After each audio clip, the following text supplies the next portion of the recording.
Hey guys, this is Max with Century 21, your favorite realtor. And today's video is about the earnest money and the termination fee. So this is a true story I had experienced not too long ago.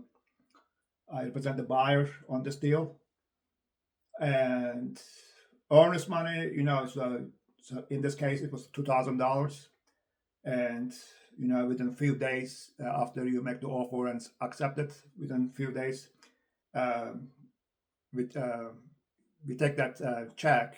The buyer takes that check to their closing attorney, and usually sometime uh, our like a buyer's agents brokerage they keep as well.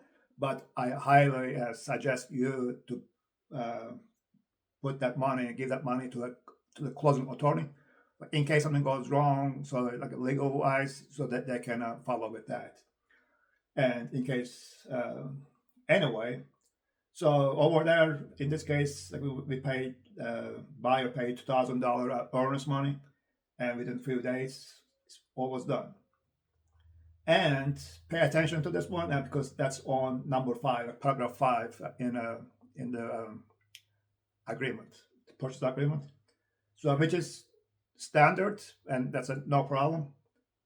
And on number 8, paragraph number 8 on page 3, over there, I'm gonna copy and paste all that stuff and put in the comments too, so you see what it looks like.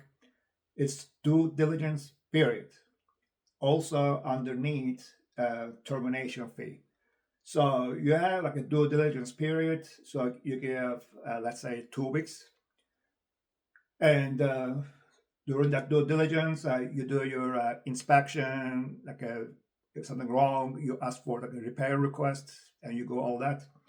And they do that. If they don't do, like you ask for repairs and they don't, and something wrong, so you can walk away. But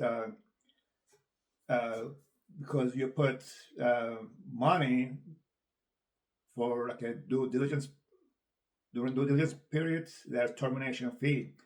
And how much you put there, let's say $500 or $1,000, and you put that. So during that due diligence period, something goes wrong, something like a wrong with the roof is too old, and the seller doesn't agree to do any repairs, and then like you don't feel comfortable to buy it. Let's say like a buyer, they don't feel comfortable to buy it. So during that due diligence period, they can pay that termination fee, and they can get out. But it needs to be in writing, like with a termination form. It needs to be signed and sent to the listing agents. To the listing agent, send that. But in our situation, what was um, kind of complicated. It's not complicated, but the buyer waited for the last day to walk away from the deal. And she's like, Max, I don't feel comfortable. I don't want to buy it. Something wrong. You know, but it was about like a little thing, and that the seller was being difficult too. So it was kind of both things. Anyway, but so in order for you to get for the buyer, in order for you to get out of the contract, it's just to pay that termination fee within the due diligence period. Pay it. But in our case, it was last day, like a late afternoon, because it needs to be decided if you don't want to move forward before like 6 o'clock.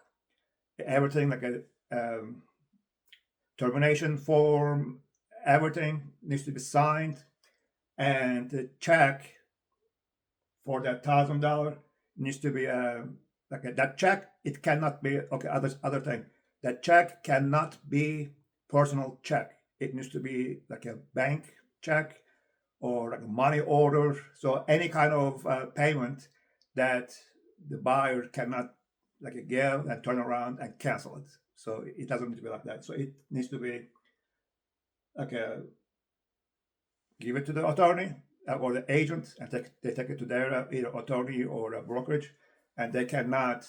Um, the buyer cannot cancel it.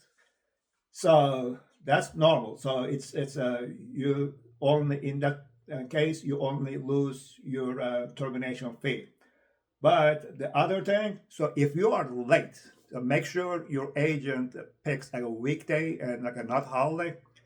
So in this case, uh, if you wait for the last day of the due diligence period, if you wait for last minute and you don't deliver that check and you don't deliver that termination form, instead of losing the $1,000 termination fee, you lose that the earnest money. Like in our case, was $2,000.